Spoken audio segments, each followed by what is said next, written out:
You've got far too much work to do to be doing it slowly. Let me show you how to maximize your efficiency in Premiere, lightning round style.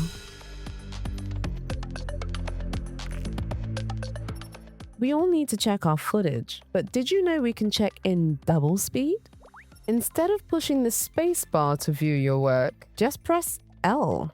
The more times you press it, the faster it goes. Next up, project templates. If you've been making new folders for every project, try this instead.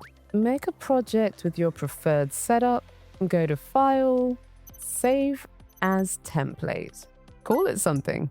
So now, if we go to make a new project, we can find the template that we made earlier, and we can use that template to start us off. If you tend to always lower your resolution settings while editing, here's how we can do it in advanced, automatically. First, we go to File, Project Settings, Ingest Settings. The action will be to create proxies, and from here we'll choose a frame size. I'm going to go with 1/4. Next, choose a codec. If you're not sure which one to pick, H264 MP4 Proxy is always a safe place to start. You can always experiment with different codecs as well to see which one works best on your machine. Pick a proxy location, and I suggest using an icon. It will help later, trust me. Okay, now when we add our files, Adobe Media Encoder automatically opens and proxies them up. After adding our files to the timeline, if we toggle proxy on, we'll notice a watermark appears. That's how it lets us know that the proxy's actually on. It's a very useful HUD element. To export a proxy, just head over to the Export tab. In General, select Use Proxies, and in Video, make sure the frame size is set to what it currently is. So we're at 1/4, and 1/4 of this is 960.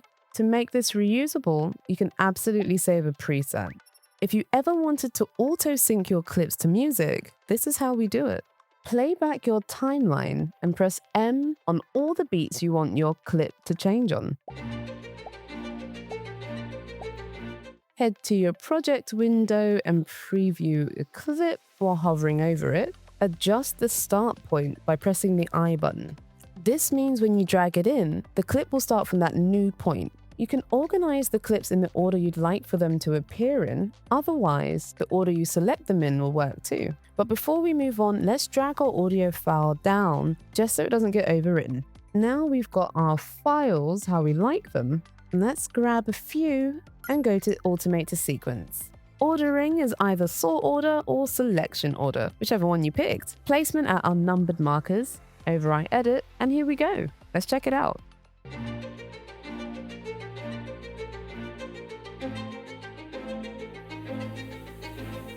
Now you can work faster. So let's go, go, go.